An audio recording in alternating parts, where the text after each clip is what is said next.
बिस्मिल्लाहिर्रहमानिर्रहीम। अस्सलाम वालेकुम। कैसे हैं जी दोस्तों आप सब। उम्मीद है आप सब बहुत ठीक होंगे और अल्लाह ताला की अमान में होंगे। तो आज मैं आपके लिए बहुत अच्छी और इजी सी रेसिपी लेकर आ गई हूँ शकरकंदी की।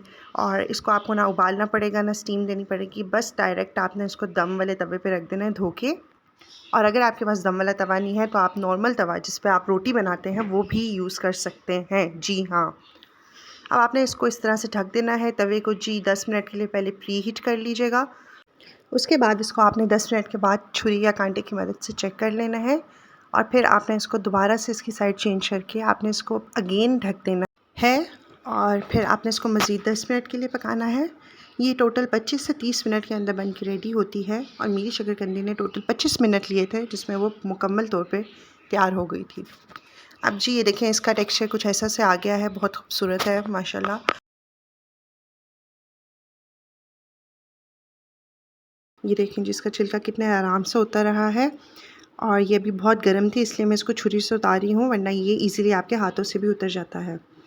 और ये इतनी सॉफ्ट और बहुत अच्छी बनी थी, बिल्कुल बाहर वाला टेस्ट आ रहा था। और बाहर से अच्छा आप घर में चीज़ें मंगवाएं, ताज़ी चीज़ें मंगवाएं, हेल्दी मंगवाएं और अपने हाथों से बना के ख़ुद भी खाएं, बच्चों को भी खिलाएं। और ये देखें जी माशाल्लाह ज़बरदस्त बन चुकी है ये। अब हम इसको कट कर लेते हैं पीसेस में। ये देखें कितने आराम से कट हो रही है और ये इतनी सॉफ्ट बनी है कि माशाल्लाह ये हाथ से भी टूट रही है। और ये देखिए मैं आपको करके दिखाती हूँ।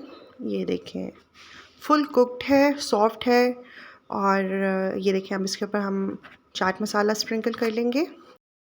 ये अब इसके ऊपर मैं इमली की जो चटनी है होममेड वो डालूँगी। अगर आपको इमली की चटनी की रेसिपी चाहिए तो आप कमेंट सेक्शन में जाकर ज़रूर बताएं। ये चटनी बहुत ही खट्टी मीठी, बहुत ही मज़े की बनती है। आप इसको पकोड़ों के साथ भी ले सकते हैं, किसी भी चीज़ के साथ। तो ये लीजिए अब हमने इसके ऊपर खट्टी मीठी सी मौसम्मी निचोड़ दी है।